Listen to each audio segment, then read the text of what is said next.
What is up, Jabronis? JJ back here from Rum Pure Bets, talking a little MLB on a little Friday afternoon. If you're in, Pacific Standard, this is the morning. And sorry for you living on the West Coast. It is Good Friday, so good vibes only in here. Bad vibes, pass. No thanks. Should be a fun weekend, right? So I'll have a live show today, tomorrow, Sunday. Obviously Sunday will be with Joey working Holden, assuming they don't have crazy Easter plans. I mean, we all have Easter plans in our own way, right? But, do they have Easter plans at 11:30 in the morning or 12 at noon?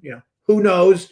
But regardless, should be a fun weekend. All right. Now, a bunch of good games today that I'll go through. I'll give you two bets I like, but also briefly talk through each of these games. I know since the show's at 12 o'clock, you're like, oh, probably drinking coffee, right?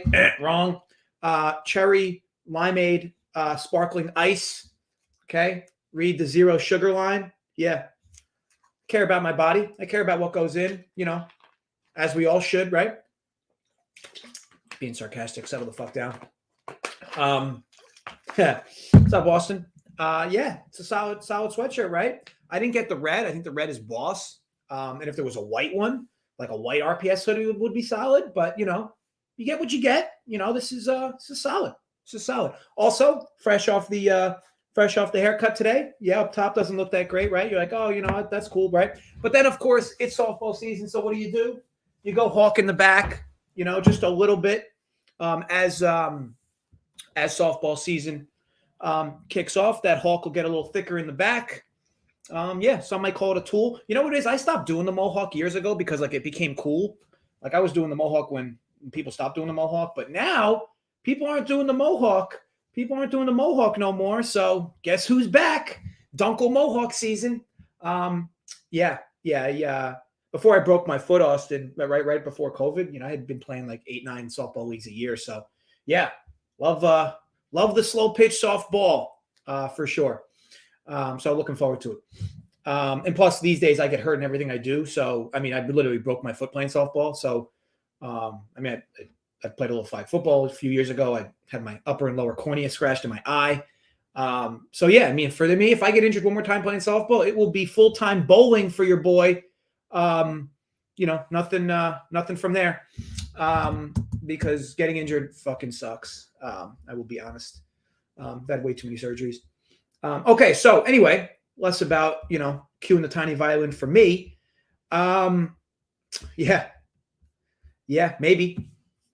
Maybe. All right, so let's talk on these. So Mets Diamondbacks, right? So Chris Bassett, Zach Davies. For those that have watched a few of my videos over the years, you'll definitely know I am not a Zach Davies guy. First of all, what a freak. Keep up the good vibes, Austin. And let's settle down, best pie eater. Okay, softball is life. Okay, so let's not use the sarcasm on Nate Safa here. Okay, softball's life, and you're either part of it or you're an anomaly. What's up, Joe? All right, so I know I keep delaying. So Chris Bassett, Zach Davies again. Not a big Zach Davies guy. However, this line is it's awfully thick, right? I mean, laying 230 with Chris Bassett just seems like foul. So I want no part of that. Now, is there value in the Diamondbacks? Look, the Diamondbacks are figured to be one of the worst teams in baseball this year. At least you call it a bottom feeder. Maybe not the worst, but they should be at the bottom.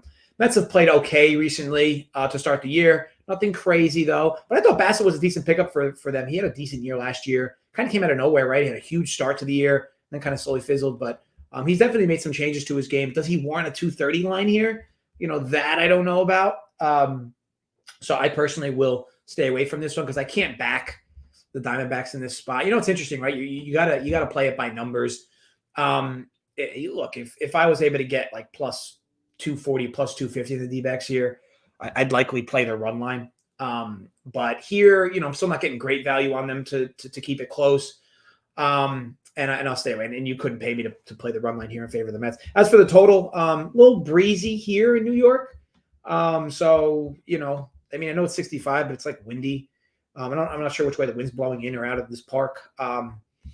Runs at a premium in this game would make sense, but overall, just not a lot to love for me personally. Boston Twins. So I'll briefly talk on this game. I won't give a pick because why? Because on Twitter, a pick was given out in this game. If you guys either follow Ali Mack or myself on Twitter, there is a free pick in this game. So feel free to peek that. Actually, no, I'm not even going to fucking talk to you. Go on Twitter and look at the pick for that game. Okay. Moving onward. Pirates Nats. So Mitch Keller, Eric Fetty. So Eric Fetty is Joey Works' boy. That's sarcasm. And Mitch Keller is my boy. And there's no sarcasm there. I do love Mitch Keller. But my God, does he let down. I mean, this dude has some like premier stuff. And the weird part with him is when he does go AA, AAA, he's a fucking stud. But in the majors, I mean, the dude has absolute severe control issues. He has really good stuff done, especially really good K stuff. But man, the guy can be so tilting sometimes, or a lot of the times. Good thing here is he gets a Nationals team that isn't exactly stacked in the lineup area, if you will. So yeah, called a slight lean in favor of Keller first 5.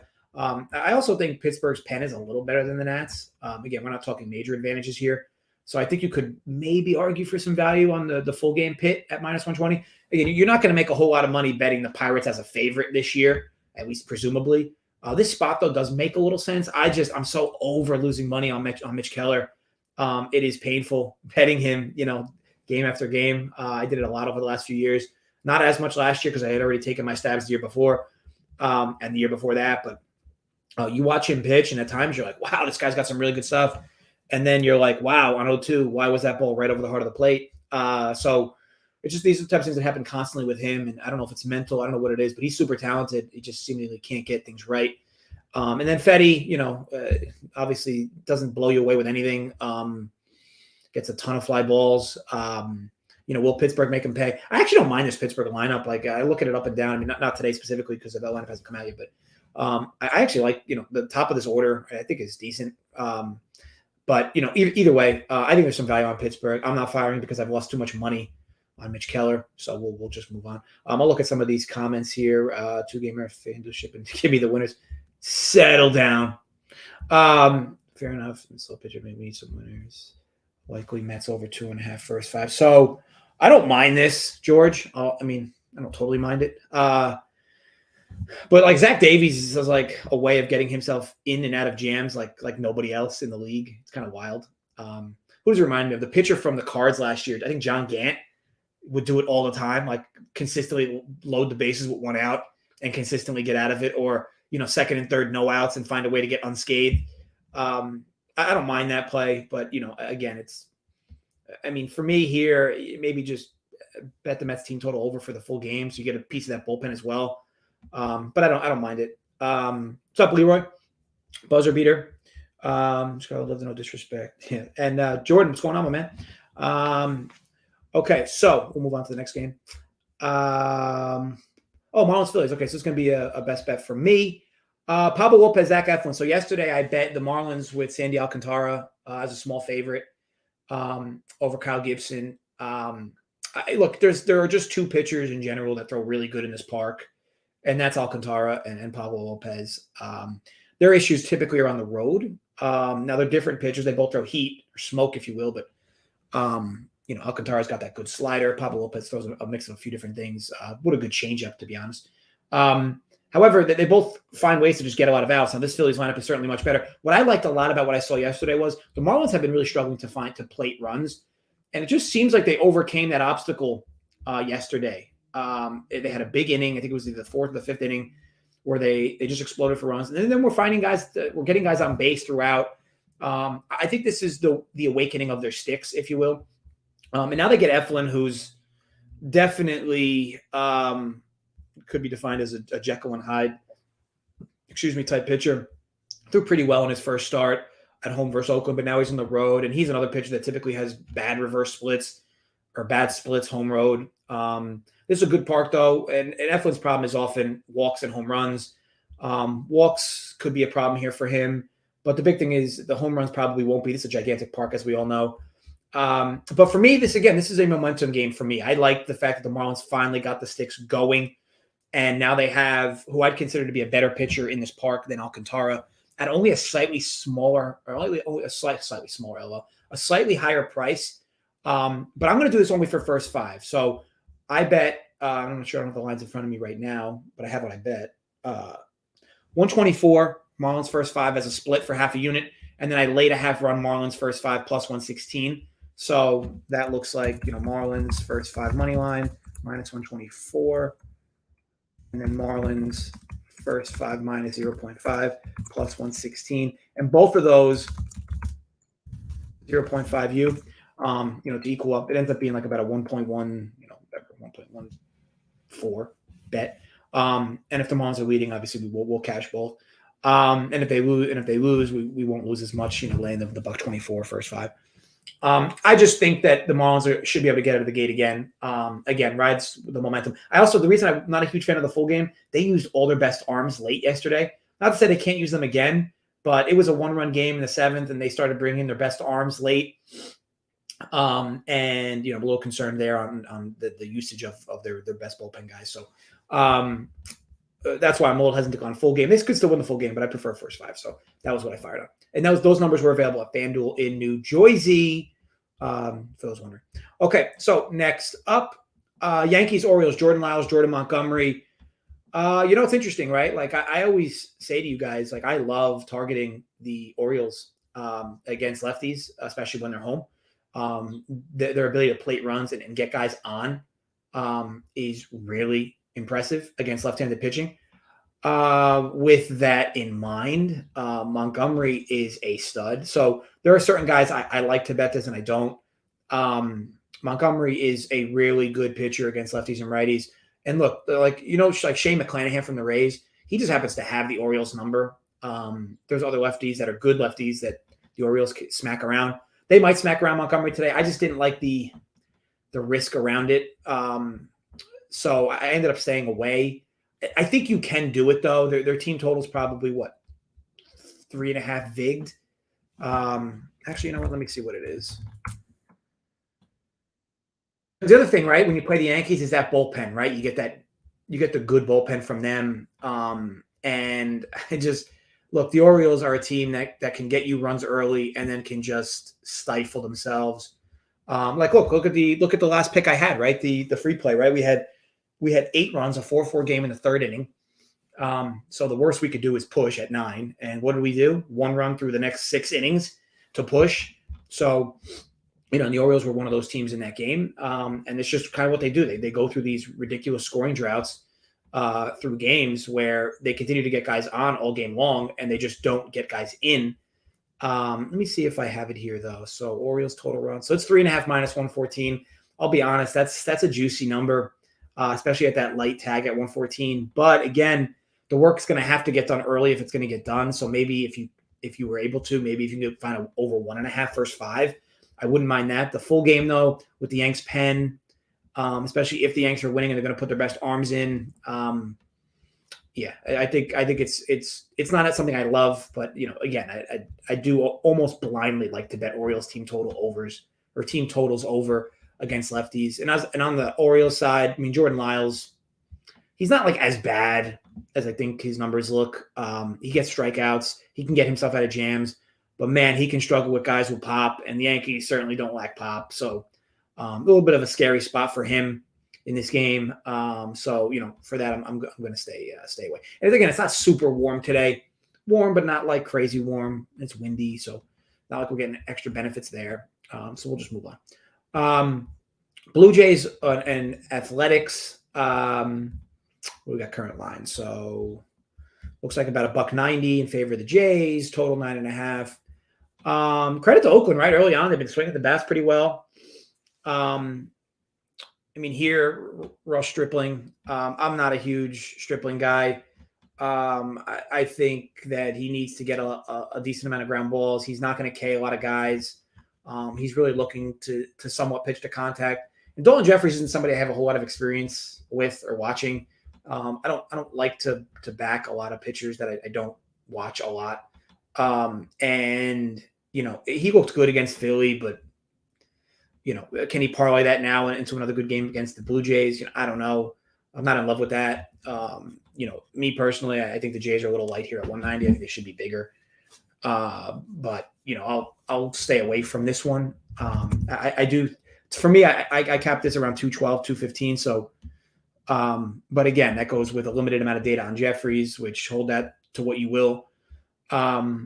So overall, stay away. But yes, for me, there is value on Toronto at that number. And that's what we're all about, right? The number. Guardians and Giants, Zach Plesac, Carlos Rodon. Zach Plesac, the dude. I mean, you want to talk about a dude that consistently has bird shit on his windshield. This guy gets very lucky. But look, at the end of the day, he's a gritty pitcher. He gets himself out of jams. He doesn't get himself in a lot of jams, but when he does, he just seemingly finds a way to get himself out of them. Doesn't have blistering stuff. Often doesn't pile up strikeouts. Whereas Carlos Rodon, heavy throwing left-hander. His first year now with them after a decent stretch with the White Sox. I don't think the Guardians have anybody that can really test Rodon, though. I think that their lineup is very blah. And Rodon should not struggle much with this lineup. Of course, you say should not, right? Because baseball's a funny sport like that. I think there is some decent value in laying that half run first five with the Giants. But again, I would have preferred this to have been like 140, where I could have got slight dog money laying that first five run. Since I'm not or unable to, I don't love the spot. But yeah, I do have this about 10 cents off. Not enough for me to want to fire. But yeah, value on the favorite here in the Giants. Okay, Rays, White Sox, Drew Rasmussen and Dylan Cease. Yeah, so Rasmussen is a good arm, a live arm, who had a bit of struggles in his last start. He's never going to be a guy that eats innings, though, right? He's like a glorified relief pitcher. He has a lot of good stuff, but he typically doesn't go more than 5-6 innings at the max. I think he is a good matchup here, though, for this Sox lineup. I think he should be able to pitch pretty well in this spot. Dylan Cease had a good start his last time out, and Cease is a good pitcher. A lot of people like him as well. He's got good stuff and definitely good K stuff. I think there's some, I'll be honest, I think there's some value here on the Rays. It's a small line at 130 for the Sox, but I think there is some value on the Rays. I don't love the spot, but again, it's going to be one of those where I have it like 10, 12 cents off. Don't love it.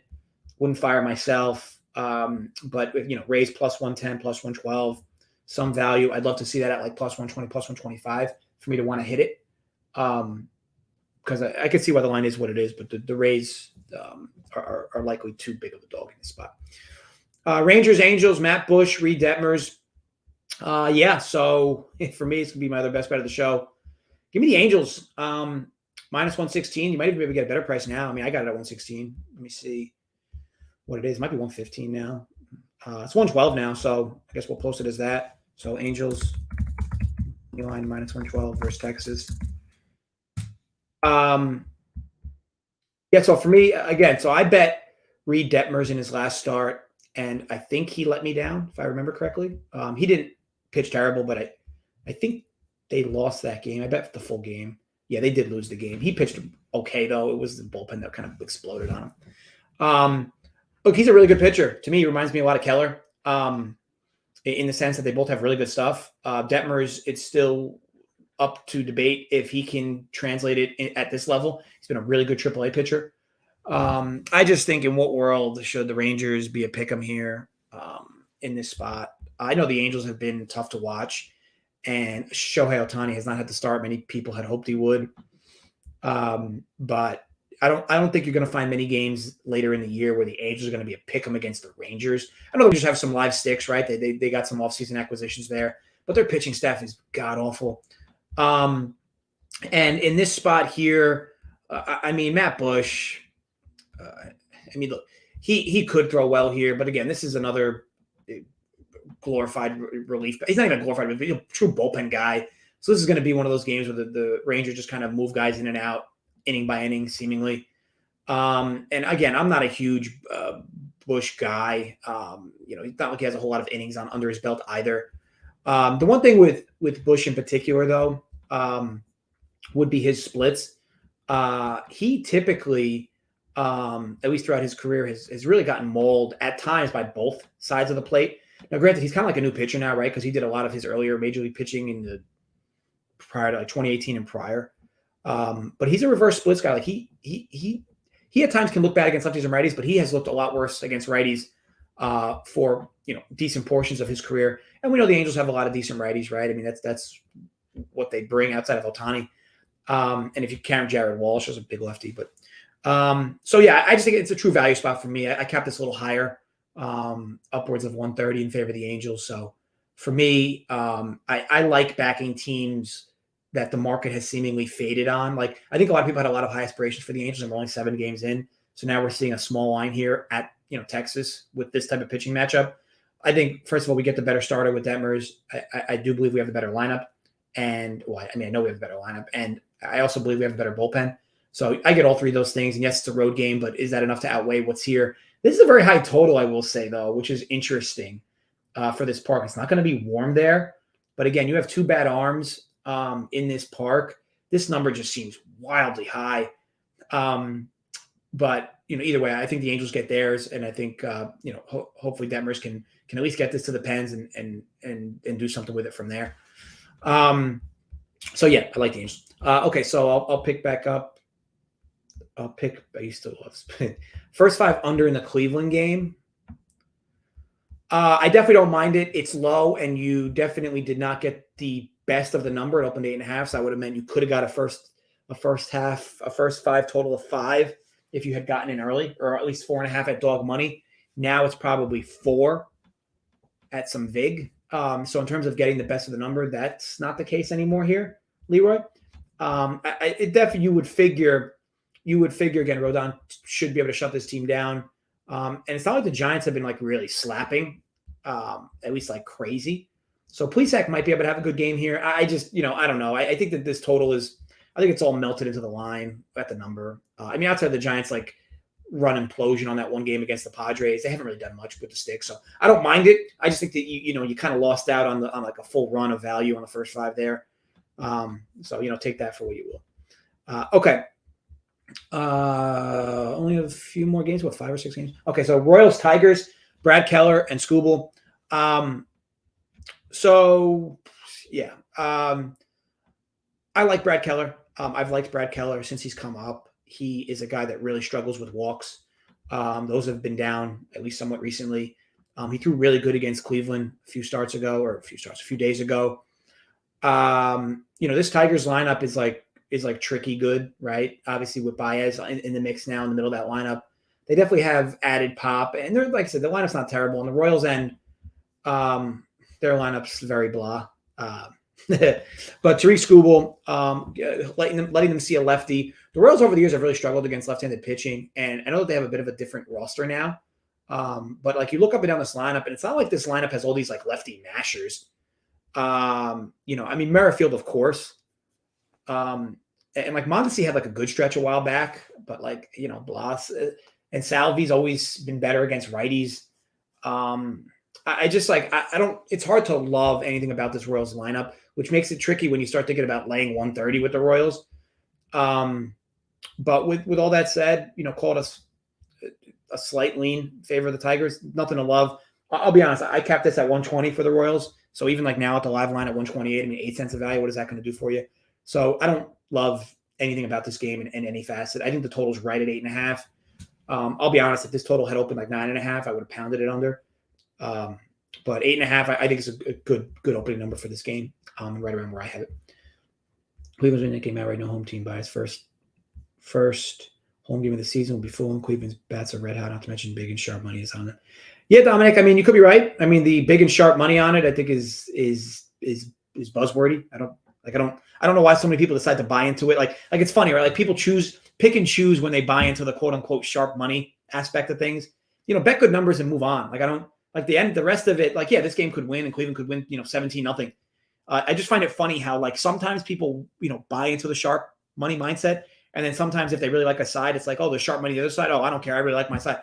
Like it's very funny to me, the human perception on how all that is. And I'll be honest, it's just very buzzwordy. Like find your own process. And if your own process involves you following 1 to 2 or 3 people that you trust, great, whatever. If your own process is just that, why are you influenced by where external money is on a game? Be influenced on the numbers that you're looking at to want to bet, and bet good numbers. Because if you spend all year, quote unquote, following the sharps, you're going to consistently be betting bad numbers. And because remember, the sharps, in theory, if we're going along this path, are betting numbers they believe are good numbers. Okay. Once they bet it, those numbers are moving and they're no longer good numbers. And you're referencing, I'm betting the sharp side. The sharp side is the number you bet it at. The sharp side is not the actual side itself. I'm not betting the Marlins tonight at the number I bet them at because I know for a fact the Marlins are going to win the first 5. I know for a fact the number I got on my end is objective for me. So that's why I bet them. Now, the number could move side to side from that aspect. I like the number. That's why I bet it. And keep in mind, that should be your mindset moving forward. Whenever you bet, not only baseball, any sport, you're betting the number. If you live every day with the aspect of this team is going to win today, well, what does that exactly mean? What does that mean? So if Cleveland is going to win today, what if Cleveland was minus 200? Would you bet Cleveland? Probably not, right? So the fact that Cleveland wins today, and I don't mean to make an example of Dominic, I'm just using it as a public example in general, because a lot of people think like that. And it's not totally wrong.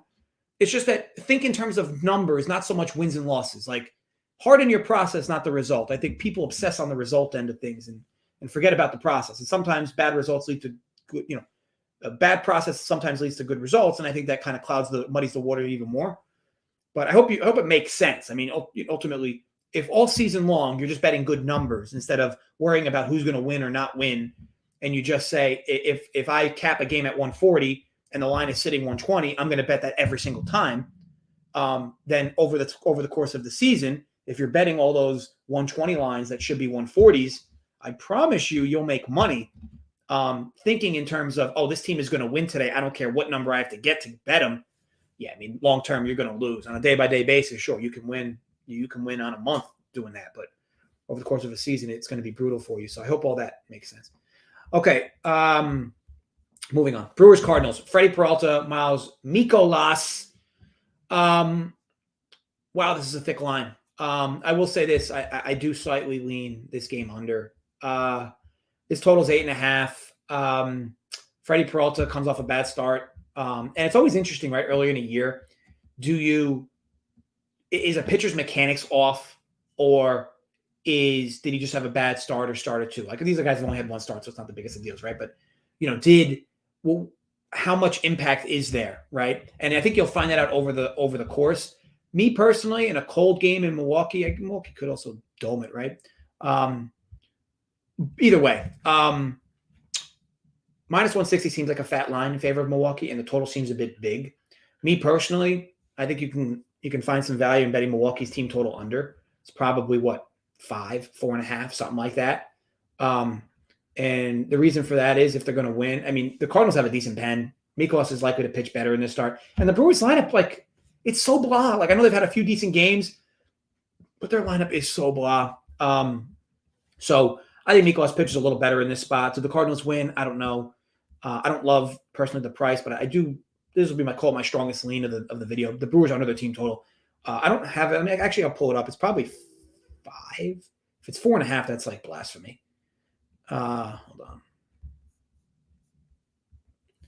So Brewers total runs. So it's 4.5, and the under is minus 118. Like I find that kind of wild. I guess because obviously they're home and they could miss that last at bat. If you can get that 4.5, at 110, to me that's worth firing on. 118 is not an in love bet for me. Long-term value in your pocket, you get to a certain extent. Not sure. Yeah, this is a good point, Dominic. Good point.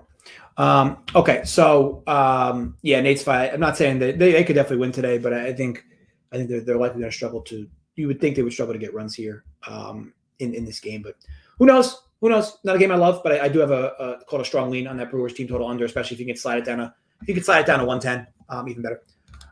Rockies, Cubs, Herman Marquez, Marcus Stroman. Wow, I mean this is a typical match of a pitcher I really like and a pitcher I really don't like. I am not a Stroman guy. However, I did say that Stroman did have a really good year last year. I was able to admit that. If he can continue that into this year, he will have a good season. I worry about ground ball pitchers in Colorado because if you're not getting ground balls in Colorado, it is a problem. I think a lot of people look at it like, you're a ground ball pitcher in Colorado. You're not going to be affected by the air. I mean, not so fast because if you're not getting the ground balls to the percentage you need them to, enjoy that air out there. It is not super warm in Denver today, so that helps. But, the Cubs, I mean, look, these are going to be two teams that you would think, first of all, the Cubs should not have a great year by any means. The Rockies could have a decent year. I look at this as there's probably some decent value on Marquez here in this spot. But there is some built-in bias there, which is why I'll be honest, I don't bet my biases, so it's not like I fired here automatically. I didn't, but I am higher on Marquez and lower on Stroman for sure. So for me, my numbers are going to be a bit skidded here. So I actually have this at Colorado 135. I didn't fire on it because, again, I am a little overly biased in both directions. So the line is probably fair, to be honest, at 120. But a stay away from me nonetheless. Totals 10. You're going to typically find this in cores, though. But again, it's not super warm there. So, take that for what you will. I don't love any spot, though, in that game. Padres, Braves, Mackenzie Gore, and Kyle Wright. Now, Mackenzie Gore is as raw can get. Him coming up, we'll see how he can do. I also don't I know certain people like betting either for pitchers that start their first game in the majors, or they like fading pitchers that start their first game in the majors. I am not on board here in either direction. I bet the Padres last night because fading Joe Musgrove at home would be considered a bold move, Cotton, especially at a pick'em line.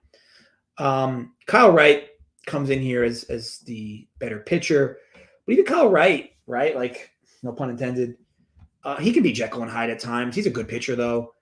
I think this line is giving a lot of respect to Gore, which is fair, I guess. And the Padres line of sticks yesterday. Oof. They absolutely exploded. I don't love backing teams off of huge run outputs like that in a single game. Just kind of sometimes seems like certain things go their way, right? So this is going to be a pass for me. I did bet the Padres last night. I think you can go back to that well. I just think there's too many unique elements to this game. I don't like the fact the Padres pounded runs yesterday. A lot of it was really Machado, though. And I also almost never play pitchers' first starts in majors. So easy pass for me. Good luck however you bet it. Mariners, Astros, Marco Gonzalez, Jake Odorizzi. Interesting game. I will say this. I do like backing Marco Gonzalez when he is home. I don't like backing Marco Gonzalez when he plays a team with a lot of righties. So for me, it's not exactly that perfect recipe for me. I don't like Odorizzi either. And we faded him.